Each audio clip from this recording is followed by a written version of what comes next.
como que a gente pode trabalhar essa questão da formação da opinião pública. Então eu preparei uma fala onde eu vou abordar alguns temas dos quais o volume de informação, que hoje é fundamental para a gente pensar na formação da opinião pública, as fake news, que também fazem muita referência, né, ao tema de hoje, bolhas de convivência, que é muito importante para a gente pensar nos públicos com os quais a gente interage, a liderança de opinião, o líder de opinião, e o que é ser um líder de opinião, e a contra-opinião pública, que também faz parte desse pensamento de opinião pública. E primeiramente, então, eu vou abordar o que eu penso sobre ser opinião pública. A opinião pública é o que alguém pensa sobre algo, sobre alguém, sobre um produto, sobre um serviço, sobretudo carregado de juízo de valor. Isso é muito importante para começar a nossa fala e pensar. E eu gostaria muito que isso também fosse um tema onde cada um de nós também pudesse refletir sobre aquilo que faz com relação aos públicos com os quais a gente interage e sobre todas as opiniões que a gente emite. Então, pensar em opinião é sempre pensar que aquilo que eu digo como opinativo, ele está recheado de juízo de valor. Assim, nenhuma opinião é neutra. Ela sempre carrega uma porção de informação e uma porção muito grande de emoção, também de crenças e de julgamentos. Por isso que uma opinião ela precisa sempre ser muito reflexiva. A gente precisa pensar muito antes de dizer e antes de falar o que pensa como opinativo.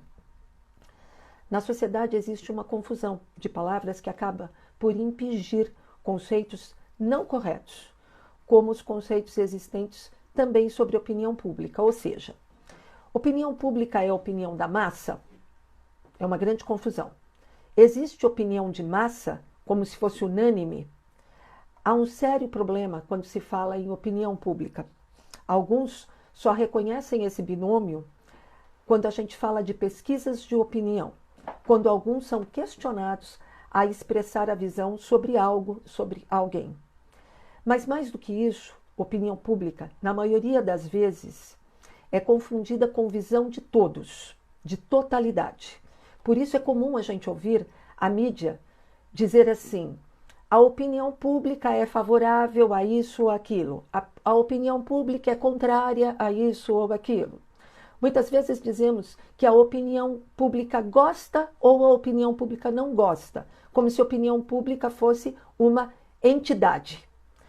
Mas, diferentemente de uma ilusória opinião representando a massa, o que temos é a existência de uma opinião manifestada. Então, vamos guardando esses nomes, tá? Que pode ser exposta publicamente, ou seja, pode ser publicizada, porque possui formas de propagação social, principalmente em uma sociedade balizada pelas mídias sociais em disputa com as mídias tradicionais que a gente tem hoje. Vamos pensar no que está acontecendo aqui agora. Eu tenho uma opinião sobre os eixos opinião pública e formadores de opinião.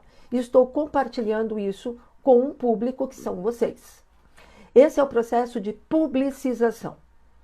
A partir das referências que eu estou passando agora, vocês terão a possibilidade de rever os conceitos que vocês já têm sobre opinião pública e sobre isso vocês vão pensar. Se a partir de agora vão pensar de uma maneira diferente sobre o que é opinião pública e sobre o que é formação de opinião. A formação da opinião pública é um fenômeno e não somente uma questão funcionalista, de se possuir uma opinião. A opinião pública depende de um contexto social, psicológico, estrutural, firmado na interação entre o sujeito e o meio, incluindo pessoas, lugares, formas de aquisição de informação. Assim, há uma complexidade na formação da opinião pública, onde a sua reflexão é parte desse processo, fundamental. Mesmo assim, parte, porque depende de outros fatores.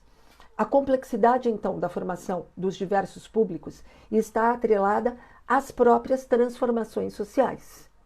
A comunicação possui a responsabilidade de dar respostas e ser eficiente diante de novos cenários e também de formar imagem e conceitos relacionados aos diversos públicos.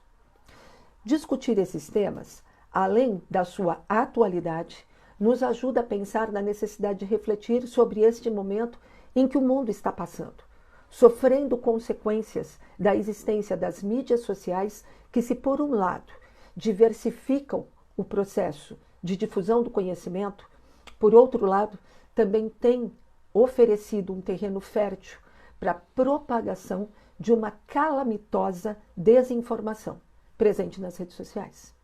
Mas, além delas, o desafio de repensar a forma de se fazer comunicação, pois hoje somos bombardeados pelo excesso de informação não confiável, que influencia a formação da opinião pública, que deveria estar balizada em eixos verdadeiros.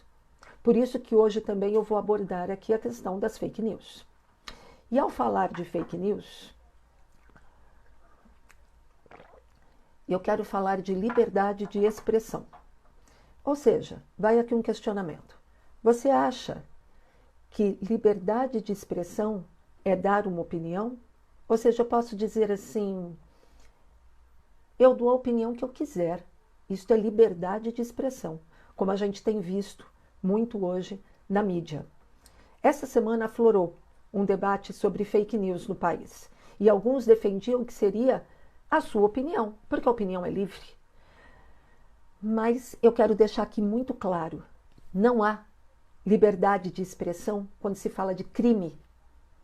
E espalhar notícias falsas com fake news é crime, logo está errado. Isto não é liberdade de expressão. Para que possamos ter uma opinião, e principalmente antes de expressá-la, é preciso, primeiramente, receber uma informação verdadeira, compreender, interpretar e depois poder dar uma opinião. Eu vou repetir o eixo, porque ele é fundamental. Informação, compreensão, interpretação e depois opinião. Importante destacar que a interpretação de uma informação não é algo simples. Ela demanda uma estrutura de educação formal, uma correlação com o repertório que o receptor já possui e que pode modificar uma palavra ou todo o contexto da informação. E, além disso, existe o fator emocional, pois toda comunicação não é só racional. Ela vem carregada de valores emocionais a partir de crenças e de valores que cada ser humano já possui. Assim, o processo comunicacional, que vai da informação até a opinião, ele obrigatoriamente deveria perpassar pela interpretação e pela compreensão. Logo, se uma pessoa mal compreende uma informação, ela mal poderá interpretar e corre o sério risco de formar uma opinião deturpada de um fato.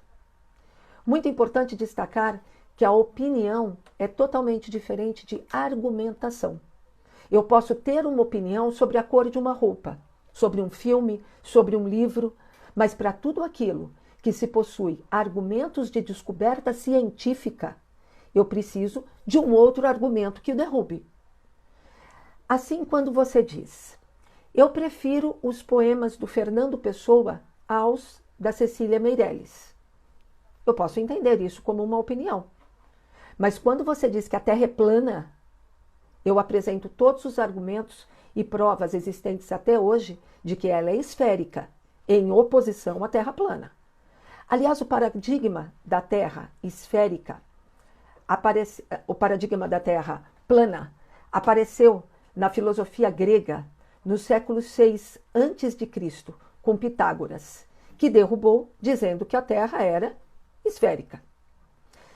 Aristóteles aceitava a esfericidade da Terra por bases empíricas 330 anos antes de Cristo. Aos poucos, os autores ocidentais do mundo antigo e medieval, que comprovadamente combateram a esfericidade da Terra foram uma exceção.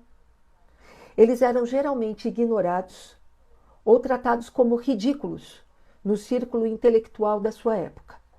Ou seja, naquela época, 330 anos antes de Cristo, isso já foi discutido, isso já foi provado. Mas se você, em 2020, quer insistir, voltar ao tema para dizer que a Terra é plana, você precisa de uma sustentação científica e não simplesmente uma fala de opinião. Dizer simplesmente isso é a minha opinião, eu tenho direito de dar a minha opinião, isso é liberdade de expressão. Meu Deus, isso é insano. Não há liberdade de expressão sobre alguma coisa que existe comprovação científica. Da mesma forma, e vou partir só para mais um exemplo, é o que tem corrido muito pelo mundo hoje, que é a questão de vacinar os filhos. Isso não é uma opinião, porque vacina é algo cientificamente comprovado e importante. Não vacinar coloca em risco a saúde dos seus e dos outros que estão em volta. Nisso não cabe opinião. Cabe cumprir uma determinação, a menos que você não queira continuar vivendo na sociedade. Então eu penso que todas essas pessoas deveriam ir morar numa ilha embaixo do coqueiro, porque lá, de repente, elas podem ficar com as opiniões que tiverem, porque de fato não fazem parte de uma sociedade que já avançou. Eu tenho opinião, então, sobre artes, mas preciso de novos argumentos para a ciência. Você só pode derrubar um argumento com outro argumento. Estou repetindo porque eu quero que isso fique claro. Ciência não é estática, ela avança com o passar dos anos e com pesquisas. Cada descoberta só é derrubada com novas descobertas que as atualizam. Desta forma, também as opiniões neste ponto podem mudar. E eu vou dizer uma coisa, mudar de opinião é sobretudo um ato de coragem. Porque dizer que você mudou uma opinião quer dizer que você leu, estudou, ouviu, interpretou, viu novas comprovações e argumentos descobertos e a partir daquilo que você compreendia para aquilo que você compreende hoje, você diz, olha, eu estava enganado. Eu penso agora diferente porque eu me informei melhor. Isto é um ato inteligente. E eu disse que para ter uma opinião, então, é preciso da informação, da compreensão, da interpretação e da opinião. E um dos problemas da atualidade é exatamente o volume de informação. Com relação a esse volume de informação, eu quero deixar claro aqui que ele sempre foi maior do que a sociedade conseguiu processar. Em 1968, ou seja, mais de 50 anos, 52 anos atrás, Caetano Veloso cantou uma música chamada Alegria, Alegria. E o verso era assim: o sol nas bancas de revista me enche de alegria e de preguiça. Quem lê tanta notícia? E vejam que ele se referia a uma banca de revista em 1968. Tá? O que será que ele não cantaria hoje? Tá? Mas, enfim, estamos vivendo em uma era onde a informação é abundante, mas informação não é comunicação. Comunicação pressupõe a compreensão do receptor e, deste ponto, a sociedade está cada vez mais distante. A informação é algo acessível, mas a possibilidade de interpretação é um tanto mais complexa, sobretudo em um país onde mais de 50% da população ainda é analfabeta funcional, incapaz de processar uma informação simples. Com isso, eu tenho hoje o chamado infotoxicidade. Infotoxicidade, ok? O que é isso? É a qualidade daquilo que é tóxico, pelo excesso de informação disponibilizada pelos meios de comunicação modernos, causadora de uma sobrecarga de informação nociva pelo excesso e que muitas vezes não contribui para a interpretação. E aí nasce um terreno fértil para as fake news. Além do volume excessivo, mentiras misturadas com as verdades. Isso é um grande desafio.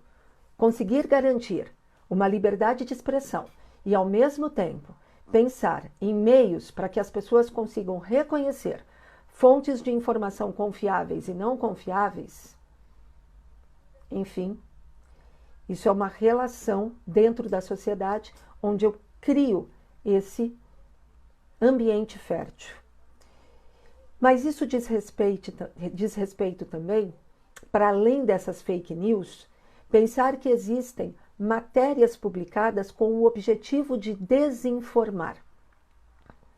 Posto que pode não ser uma mentira, mas é uma não verdade, num limiar entre aquilo que não é exatamente mentiroso, mas ela omite boa parte daquilo que eu preciso para compreender de fato uma informação. E isso também é muito perigoso.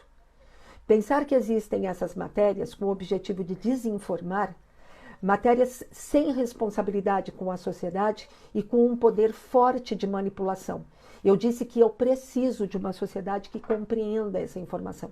E quando ela não vem clara, quando ela vem recortada, ela não precisa necessariamente ser mentirosa, mas o fato da omissão também causa uma recepção que leva a uma deturpação.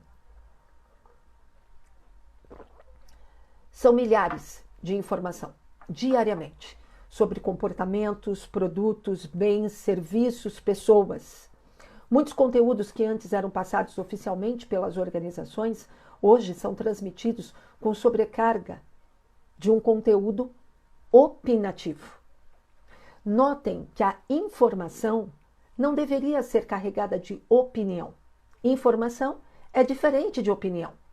Então, se eu tenho que ligar a televisão, o rádio, ou mesmo receber notícias pela internet, se eu entendo que aquilo é informacional, a sobrecarga de opinião deve ser minha, do receptor, e não ela já vir com os juízos de valores do produtor, porque aí me causa uma confusão de interpretação. Somado à infotoxicidade que eu acabei de narrar, nós vamos construindo um verdadeiro barril de pólvora em termos informacionais. Mas vamos também, e sobretudo, construindo bolhas. Estou mudando o tema, tá? Vamos falar agora sobre bolhas de convivência nessa formação da opinião pública. Um importante dado é que hoje as pessoas que majoritariamente recebem informação pelas redes sociais estão imersas em bolhas criadas a partir de uma seleção de outras pessoas iguais a elas para fazer parte das suas redes. Existem aqueles que não mais se informam pelas mídias tradicionais, televisão, rádio, jornal impresso, mas possuem uma fonte única de informação, que são as mídias sociais. Majoritariamente a gente tem o hábito de dizer que os jovens são assim. Tá? O jovem hoje só se informa pela mídia digital. Até pode ser verdade, tá? Mas não são só. Existem também outras pessoas que passam a se informar pelas mídias digitais. E é nesse campo fértil que eu formo as bolhas informativas. E aí vem uma pergunta. A opinião publicizada e debatida nas plataformas de mídias sociais dentro dessas bolhas pode ser considerada opinião pública também?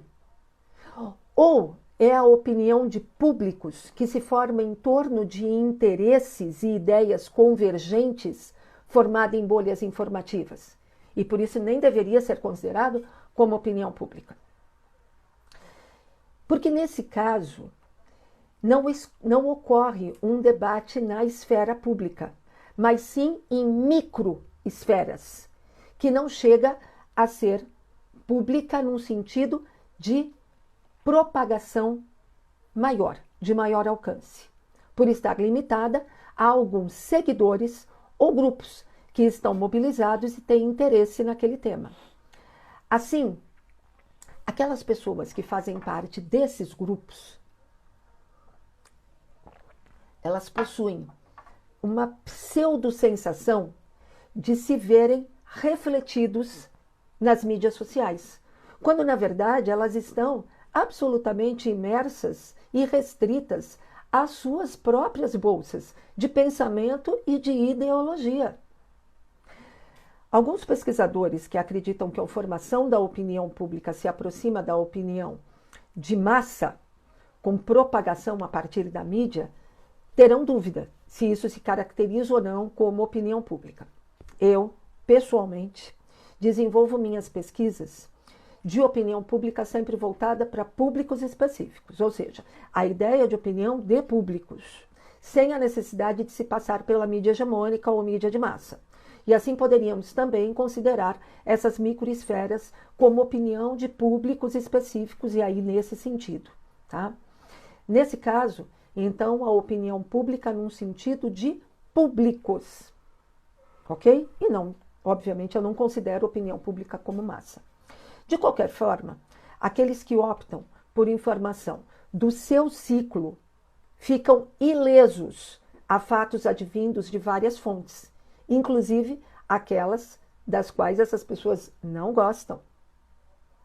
E isso por si já é um grande problema para a própria formação da opinião pública, porque é muito saudável nós ouvirmos vozes e fatos daquilo que muitas vezes não concordamos e muitas vezes são falas que divergem das nossas opiniões.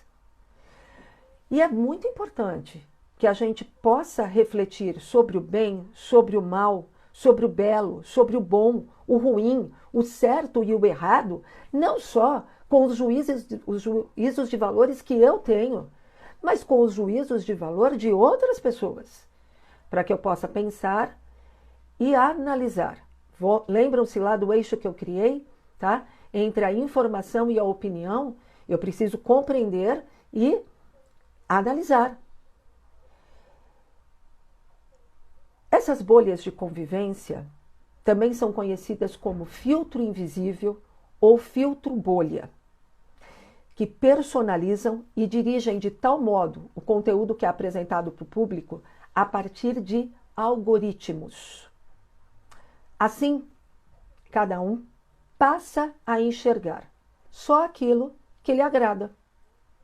Por isso as bolhas. Com elas a gente tem que tomar muito cuidado. E notem que apesar de eu ter falado anteriormente que eu também considero que essas bolhas são públicos e são consideradas opiniões de públicos, opinião pública, eu não quero dizer aqui que elas são saudáveis.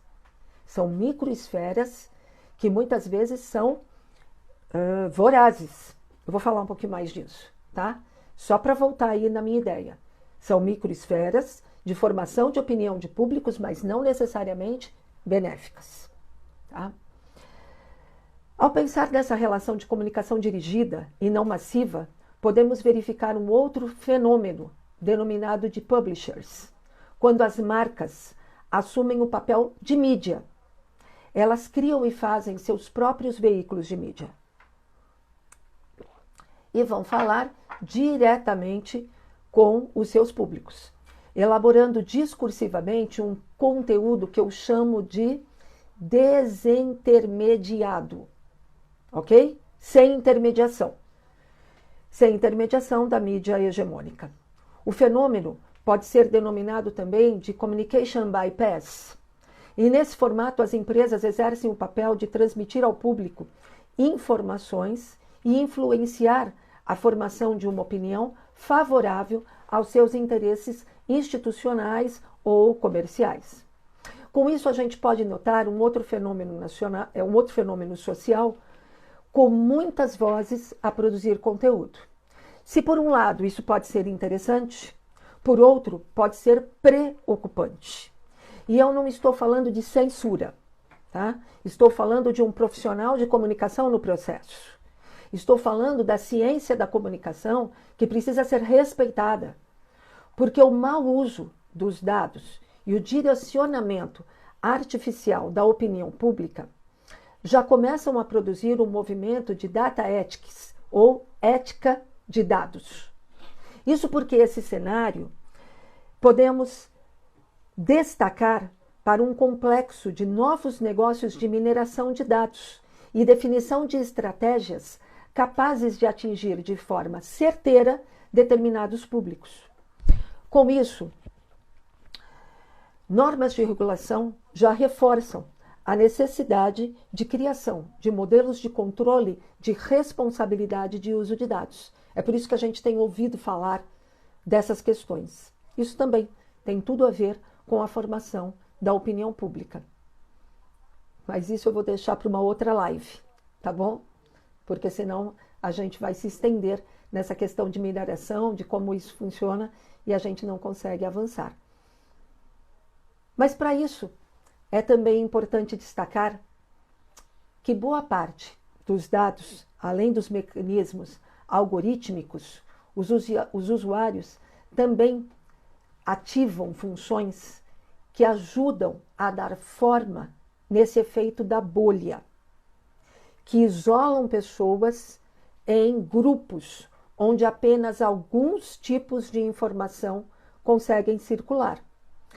A desintermediação, ou essa forma de comunicação direta, dirigida, implica em uma nova maneira de formar opiniões acerca de empresas, de marcas, de produtos, de pessoas, de serviços.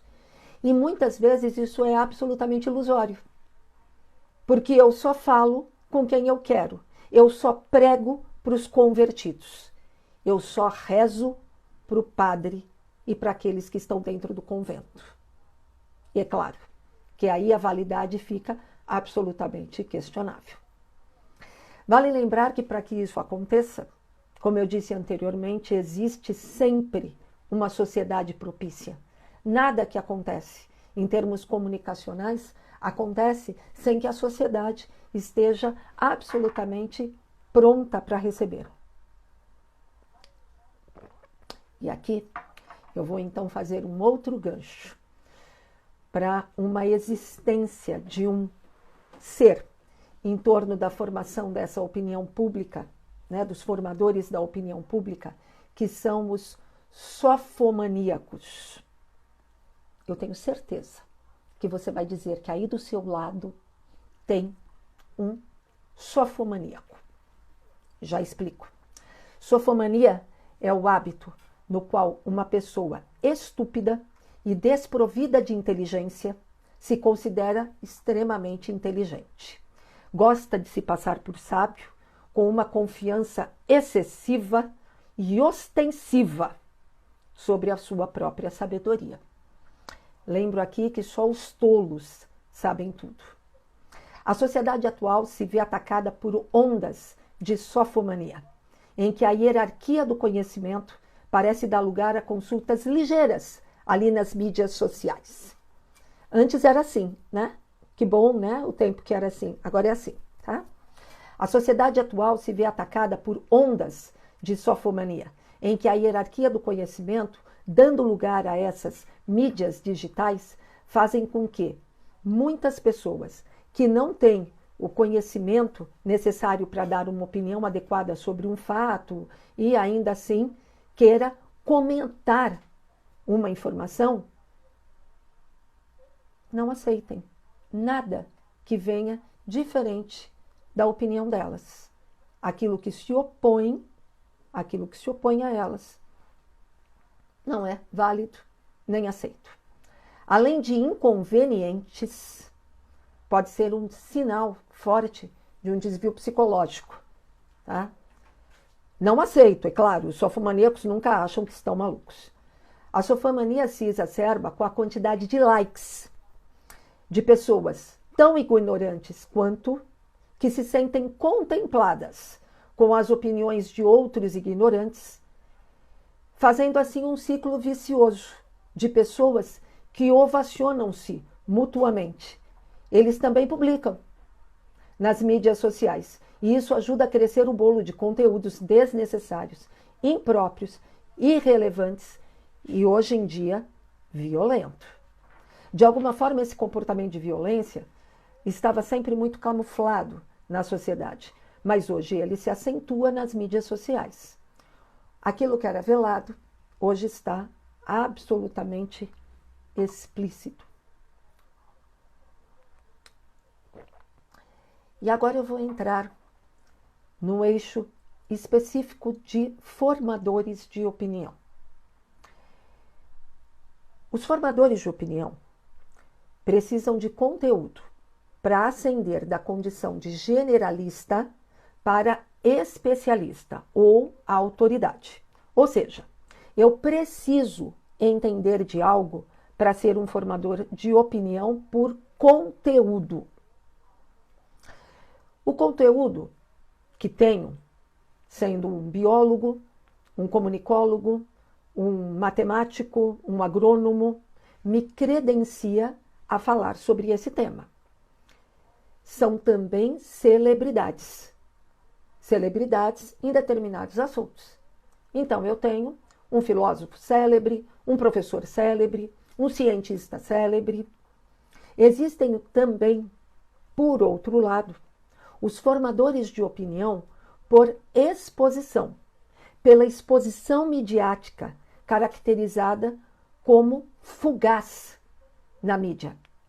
O maior exemplo na atualidade é, por exemplo, o Big Brother. Tá? O que os brothers e sisters têm é, na verdade, uma exposição exacerbada pela mídia. E eles também se tornam líderes de opinião. Não por conteúdo, por exposição. E muitas vezes a sociedade não consegue fazer essa distinção. Tá? Quem eu escuto? E eu escuto para qual assunto? No mundo permeado pelo espetáculo, tá? Os formadores de opinião, destacados como celebridades midiáticas, possuem mais chances de expor as suas opiniões, ainda que elas não estejam fundamentadas em conteúdos, porque lembrem-se, eles só têm a exposição. De qualquer forma, são as sensações que as pessoas despertam em outras pessoas com as suas ações e emoções que, provocando isto no outro, poderá identificá-lo como um formador de opinião. Então, quando eu falo de formação de opinião, eu também estou falando de emoção, não só de razão, mas sobretudo de formação, sobretudo de conteúdo, tá? Razão e emoção, conteúdo com razão e emoção. Quero deixar claro aqui que ninguém muda a opinião do outro simplesmente porque diz, olha, eu acho que você devia mudar a sua opinião. Isso é inútil, tá? Na verdade, para eu mudar a opinião de alguém, o que eu tenho que fazer é expressar a minha visão sobre algo. Expressando a minha visão sobre algo, esta pessoa, o receptor, terá a condição de receber a informação, processar, tá? E depois disso chegar a ter uma opinião. Assim, gerar uma opinião depende da imagem que se consegue passar a partir de valores, impressões, motivações e experiências que um sujeito possui a respeito de um bem ou de um serviço. Na verdade, eu posso ter a minha opinião sobre algo que eu experimentei. Ou eu posso assumir a minha opinião a partir daquilo que eu ouvi, li, enfim, chegou até mim uma determinada informação sobre pessoas que viveram e experimentaram e me contaram, certo? Não qualquer pessoa, os formadores de opinião, distintos para cada grupo, para cada público, pois cada pessoa pode ter mais do que um líder, e até deve ter, tá? Eu tenho pessoas que eu ouço quando eu preciso saber de determinados assuntos, e a essas pessoas eu dou credibilidade, porque eu entendo que elas possuem um grau de influência e elas podem me influenciar positivamente a partir da bagagem intelectual que possuem sobre aquilo que eu quero aprender, enfim. Quando falamos de opinião pública, na verdade, estamos falando de um grupo social que consegue pensar e manifestar essas opiniões sobre as coisas, sobre relações, circunstâncias, pessoas, fatos, questões institucionais, exercendo uma função de mecanismo guia, que estabelece o contorno daquilo que é possível para a sociedade. Se eu penso nas emoções, nas sensações, nas relações estéticas que compõem esta opinião pública, não fazemos referência somente à mídia de massa, mas também uma atividade social discursiva, que pode ser presencial. E por isso, é claro, eu acredito na força que o próprio professor tem para a formação da opinião dos públicos que são os seus alunos. Nessa relação, eu destaco sempre 4 pilares, que eram os 4 pilares de formação primária da opinião pública dentro da sociedade, que é o pai, o pastor, o professor e o político. Os eixos, né, de sustentação ideológicos, né, da família, da escola, do Estado e da igreja. Mas esses pilares ruíram. A igreja se apropriou dos próprios canais de televisão, assim como os políticos já o fazem. Mas o professor e o pai, na verdade, não têm essa correlação midiática. E por isso, e aí eu vou ligando com a ideia é por isso que é muito difícil enxergar nessas pessoas, do pai e do professor, o mesmo glamour mediatizado de celebridade. Por isso que o professor e o cientista, por extensão, perderam essa relação de poder se tornar célebres. As pessoas que ilustram, além disso, né, as pessoas que ilustram a mídia, que pensam na mídia e que se refletem nessa mídia, adquirem um grau de deslumbramento. Deslumbramento pelos fãs que elas possuem, adquirindo uma admiração social. Grava essa palavra fã, porque eu vou voltar nela. Desde o surgimento do jornal impresso, existem líderes de opinião. Na verdade, não é só agora, tá? E eles sempre foram reconhecidos por uma parcela da sociedade. Notem, então, que eu não estou fazendo referência só à massa, porque líderes de opinião não conseguem necessariamente ter uma aceitação de massa. Isso é, eu diria, impossível, tá? Mas sim sempre em públicos específicos. Então é muito comum que o mesmo líder possa ter uma legião de seguidores, guarda essa palavra junto com o fã, ao mesmo tempo de não simpatizantes. Porque nem todo líder serve para todas as coisas, tá? Um líder reconhecido por seu conteúdo, sua bagagem, tem autoridade no assunto, mas, sobretudo, ele tem humildade para dizer o que é capaz. E para dizer, sobretudo, que sobre isso eu não posso dizer nada, porque eu não conheço, não tenho a capacidade de me expressar sobre isso. Por isso que nos momentos de crise, como os que nós estamos vivendo hoje, são os especialistas que devem ser consultados. E não simplesmente aqueles que possuem exposição midiática, aqueles que possuem o poder de ter um microfone na sua frente para poder falar e falar sobre qualquer coisa. A internet fez surgir os digital influencers. Esses líderes são semelhantes aos outros líderes que eu estou narrando aqui, tá? Porém, eles apresentam pelo menos uma especificidade, tá?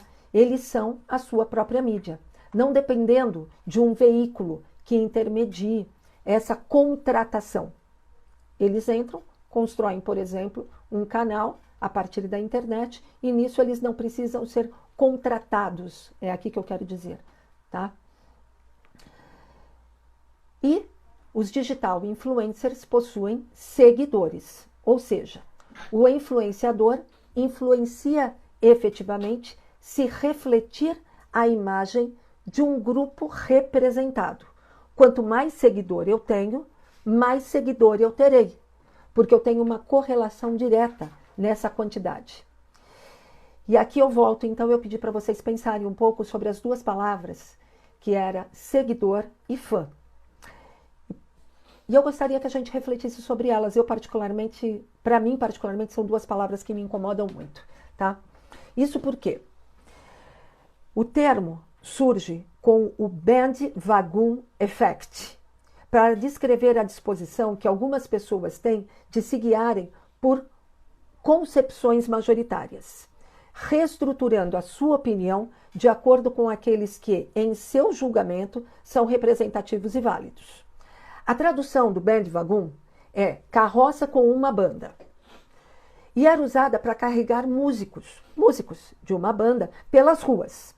E quando essa carroça passava com essa banda, as pessoas iam atrás, sem saber para onde estavam indo, guiadas simplesmente pela euforia da banda, pela euforia, pela alegria da música. E eu ia atrás da banda, eu era um seguidor. Então o termo surge deste seguidor, tá? Antes era um seguir fisicamente, agora é um seguir ideologicamente. Por isso me inquieta, tá? E eu recorto um outro termo que é o do fã. A qualidade de fã vem de fanatismo. E fanatismo é colocar a emoção 100% acima da razão. Logo, penso não ser saudável nenhum dos dois termos. Nem o de fanático, nem o de seguidor. Porque, na verdade, nós precisamos ser críticos. Só pessoas críticas podem olhar para um líder e dizer: este vale a pena, esse é respeitado, este vale a pena que eu ouça, que eu veja, que eu pense. Então, enfim, fica aí para vocês pensarem se querem estar sendo seguidor e fã de alguma coisa. E se quiserem, que sejam com muita consciência. De alguma forma, os seguidores sentem-se orgulhosos por verem o sucesso dos seus líderes. E essa construção, que é feita normalmente no boca a boca, ela é muito representativa na ideia que eu tenho. Eu gosto de seguir alguém que muitos seguem, porque isso reafirma que eu estou certo. Se muitas pessoas estão seguidas, é porque ele deve ser bom. E aí a gente coloca, muitas vezes, a questão da quantidade acima da própria qualidade. Eu acho que isso a gente tem que parar para pensar também, tá? Vou chegar num outro ponto, que é a importância do líder. Por que o líder, então, é importante de tudo isso que eu narrei? O líder é importante porque ele leva pessoas com ele. Ao falar, ao se pronunciar, ele causa determinadas reações e determinados movimentos. Diante de uma crise como essa que a gente vive agora, nós precisamos de bons líderes, de líderes de fato. Quando tudo vai bem, é porque o líder fez um bom planejamento. Mas quando todas as coisas fogem do planejamento, é que precisamos de alguém que seja capaz de readequar as estratégias. Nesse momento, nós podemos ter o que eu elenquei como 4 tipos de liderança. O negacionista, ou seja, aquele que diz: isso não é nada, fiquem tranquilos, nada está acontecendo. O histérico: saiam todos correndo, o mundo acabou, todos vamos morrer. O improdutivo, aquele que não faz nada, aquele que simplesmente fica parado, esperando quais serão as consequências. Nenhum desses é bom, obviamente. Mas eu tenho também o produtivo. Esse sim, tá? Aquele líder coerente que readequa as estratégias, pensa num plano, na formação da equipe, nos insumos, em tudo que for necessário para a retomada da própria normalidade. Saber que toda crise é muito mais sentida nos mais fracos e adotar estratégias distintas para pessoas, grupos, públicos distintos. Eu costumo dizer que não existe nada mais preconceituoso do que tratar pessoas diferentes de forma igual. Cada um possui especificidades, cada um possui necessidades que precisam ser pensadas para que ele possa acompanhar o grupo. Um líder prepara para o enfrentamento e é ele mesmo o primeiro a tomar o rumo. É isso que a gente espera de um líder. Esperamos que o líder tenha uma ação estratégica, com clareza, com objetivos, com voz de comando, com foco, com meta clara. Um bom líder inspira, porque é engajado. Um líder, sobretudo, é ético, tem projeto. Dentro dessa relação, eu vejo nascer a contra-opinião pública, onde eu tenho cientistas, por exemplo, que são fundamentais, mas que muitas vezes não conseguem expor as suas ideias porque eles não têm canal de propagação daquilo que estudaram, que fizeram, que sabem, porque são celebridades por conteúdo, mas na sociedade do espetáculo eu estou muito mais preocupada com as celebridades por exposição. E muitas vezes essas pesquisas, aquilo que foi descoberto, não consegue chegar à sociedade. Líderes não são salvadores da pátria. E eu já vou aqui para as conclusões da minha fala. O espírito salvacionista, que vem desde a proclamação da República no Brasil, é um modelo que leva ao caos, mas está muito vivo no Brasil.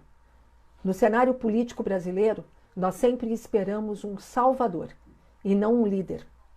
Liderar significa dialogar, pensar, refletir, analisar, para que a decisão seja tomada de forma coerente com o todo e não com os seus interesses pessoais. Liderar é responsabilizar-se por uma questão comum. Significa falar com organizações das mais variadas frentes, falar com quem entende, falar com cientista, falar também com empresários, com ONG, partidos, imprensa, mas isso requer maturidade e humildade. Características que deveriam, obviamente, acompanhar o líder. O líder não tem tempo, nem disposição para inflamar seu ego. As redes sociais colocam hoje na arena milhares de novos atores, causando um caos na comunicação e na percepção dessa sociedade. Por isso, um líder deve ser capaz de elencar prioridade e meta clara. Todo líder, com seu discurso, precisa de objetivo, de onde ele quer chegar. Ou será um estúpido, um líder infantil. O líder deve falar o que vai fazer, mas, sobretudo, ele tem que fazer o que disse que faria. Enfim, eu espero que, como aqui foi discutido ciência, isso possa ser pensado, interpretado e que muna cada um de vocês com um pouco mais de conteúdo sobre opinião pública e sobre informação e formação da opinião pública. E com esta reflexão e com este pensamento sobre opinião pública e liderança de opinião, eu imagino que a gente possa pensar cada vez melhor, né, e de forma um pouco mais certeira em quem são de fato os nossos líderes. E aí eu deixo uma pergunta para você, né? Quem é seu líder? Quem você efetivamente está adotando para a sua vida para que ele tenha algum tipo de influência naquilo que você pensa? Tá? É isso que eu queria dizer. Eu tenho aqui alguns minutinhos que eu vou dedicar a conversar aí com vocês. Se alguém tiver alguma pergunta, porque eu tenho que fechar a live às 8 da noite. E quero dizer algumas coisas aqui. Primeiro, a Maiana querida, que tanto ajudou, meu agradecimento profundo, Maiana da FIC, que tem feito com que essas lives aconteçam. Quero dizer que está o link aí disponibilizado para vocês agora. Quem participou da live e quem quiser um certificado de participação emitido pela Assessoria de Comunicação da FIC, tá, deve acessar e fazer a solicitação aí pelo link que a Maiana tá está dizendo, tá? E aí poderiam também ganhar um certificado, tá bom? Estão me perguntando se a live vai ficar salva. Sim, a live ficará salva. Quero também pedir que vocês entrem em contato comigo através do meu site. Vou colocar o site aqui de novo, tá? simonetuso.com. Nesse site tem muito do que eu penso sobre opinião pública e sobre liderança de opinião. Lá também tem um e-mail para que vocês possam me escrever. Então, aquilo que ficou, enfim, para ser debatido, porque uma hora passa voando, né? Aquilo que ficou aí para a gente ser debatido, entrem lá no meu site e vai ser um grande prazer conversar com vocês, responder as questões e pensar e refletir um pouco mais sobre opinião pública e liderança de opinião, tá? Obrigada a todo mundo que participou, obrigada às pessoas que estão entrando, meus ex-alunos, que hoje são professores como eu, né?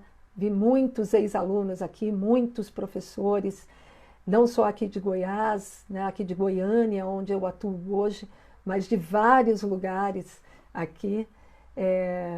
Obrigada a todos vocês pelo carinho, pelos coraçõezinhos todos que colocaram aqui do lado, pelas palmas. Obrigada mesmo, obrigada pela força, tá? E vamos pensar juntos, né? Vamos pensar juntos um pouco mais sobre tudo isso que a gente tem feito, sobre tudo isso que é também o nosso papel. Eu estou vendo aqui tantos professores participando comigo, né?